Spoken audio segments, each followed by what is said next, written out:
Hello guys, സാന്ത്വനം 2 ഇന്നത്തെ എപ്പിസോഡിലേക്ക് എല്ലാവർക്കും സ്വാഗതം. നന്ദിത വീടിൻ്റെ മുറ്റത്ത് നിന്ന് മിത്രം നോക്കിക്കൊണ്ട് നിൽക്കുകയാണ്. അത് കണ്ടുകൊണ്ട് അലോകിൻ്റെ അമ്മ വന്നു. പക്ഷേ അലോകിൻ്റെ അമ്മയ്ക്ക് ഇത് ഒട്ടും ഇഷ്ടപ്പെടുന്നില്ല.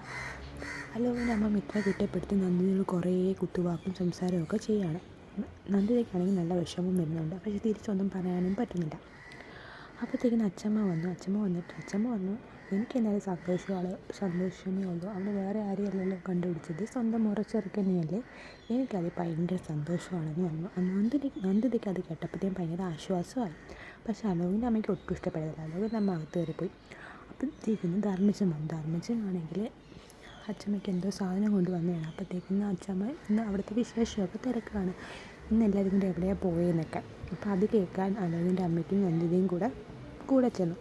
അപ്പോഴത്തേക്കിനും ധർമ്മജൻ അവിടെ നടന്ന കാര്യങ്ങളും കല്യാണം ആലോചനയായിട്ട് പോയതും അത് മുടങ്ങിയതും ആരോ മുടക്കിയെന്നും ഒക്കെ പറയുകയാണ്. നാട്ടുകാരൊക്കെ എന്താ ഇങ്ങനെ ആരോ ഫോണിൽ വിളിച്ച് മുടക്കിയെന്ന്. പക്ഷേ നന്ദിതയ്ക്കും അലോകിൻ്റെ അമ്മയ്ക്കും കാര്യം മനസ്സിലായി. അത് ആരാ മുടക്കിയെന്ന് അവർക്കറിയാലോ.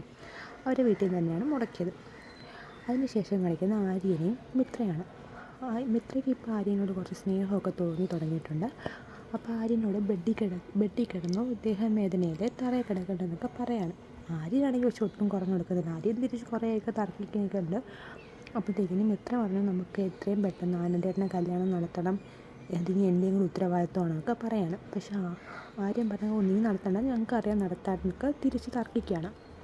അതിനുശേഷം കാണിക്കുന്നത് മീനാക്ഷിയും ആകാശിനെയാണ്. അവരാണെങ്കിൽ റൂമിൽ കിടന്ന് ഭയങ്കര തല്ല് പിടിക്കുകയാണ്. അവിടെ പോയി അപമാനപ്പെട്ടതിനൊക്കെ ചേർത്ത്.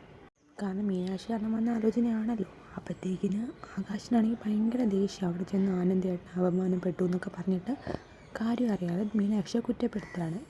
അങ്ങനെ അതങ്ങ് തർക്കമാവുന്നു. ഇത് കേട്ട് ഗോമതിയും ബാലനും ഒക്കെ റൂമിൻ്റെ ഫ്രണ്ടിൽ വന്നു. അങ്ങനെ ബാലൻ വന്ന് അവരെ ഉപദേശിക്കുകയാണ്, നിങ്ങൾ വഴക്കൂടല്, നിങ്ങൾ പ്രേമിച്ച് കല്യാണം കഴിച്ചതാണ്, ഇതാണ് ഞാൻ പ്രേമവിവാഹത്തിനോടൊന്നും താല്പര്യം കാണിക്കാത്തത് എന്ന രീതിയിലൊക്കെ സംസാരിക്കുകയാണ്. ആനന്ദിനാണെങ്കിൽ നല്ല വിഷമമാവുന്നു. കാരണം ആനന്ദ് കാരണമാണ് വീട്ടിലിങ്ങനെ വഴക്കൊക്കെ ഉണ്ടാകുന്നത് എന്നാണ് ആനന്ദ് കരുതുന്നത്. ആനന്ദിൻ്റെ വിവാഹത്തിനെ പറ്റി സംസാരിച്ചിട്ടാണ് എല്ലാവരും തമ്മിൽ വഴക്കൊക്കെ ആവുന്നതെന്നാണ് ആനന്ദിൻ്റെ വിചാരം. ആനന്ദ് അപ്പം എല്ലാവരുടെയും മുമ്പിൽ നിന്ന് വിഷമത്തോടെ പറയാണ്, ഇനി ആനന്ദ് കല്യാണം കഴിക്കുന്നില്ല, ഇനി ആനന്ദിന് വിവാഹം വേണ്ട എന്ന രീതിയിലൊക്കെ സംസാരിക്കുകയാണ്. അത് കേൾക്കുമ്പോൾ എല്ലാവർക്കും സങ്കടമാവുന്നുണ്ട്. അങ്ങനെ എല്ലാവരുടെ റൂമിലോട്ട് പോവുകയാണ്. അതിനുശേഷം പിന്നെയും റൂമിൽ ചെന്നിട്ട് മീനാക്ഷിയും ആകാശും പിന്നെയും അത് തന്നെ സംസാരിച്ചുകൊണ്ടിരിക്കുകയാണ്. ആകാശ് പറയുന്നു അവരെ ചെന്ന് രണ്ട് പറയണം എന്ന രീതിയിൽ. പക്ഷേ മീനാക്ഷിക്കാണെങ്കിൽ നല്ല ദേഷ്യം വരുന്നുണ്ട്.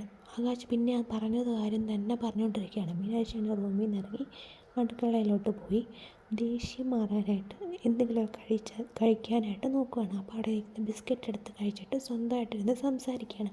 അപ്പോഴത്തേക്കിന് ഗോമതി അങ്ങോട്ട് വന്നു. ഗോമതി വന്നിട്ട് എന്താ മോളെന്ന് ചോദിച്ചപ്പോഴത്തേന് കയ്യിലിരുന്ന ബിസ്ക്കറ്റ് എടുത്ത് ഗോമതിയുടെ കയ്യിലോട്ട് കൊടുത്തു. അങ്ങനെ കാണിച്ചുകൊണ്ടാണ് ഇന്നത്തെ എപ്പിസോഡ് തീരുന്നത്.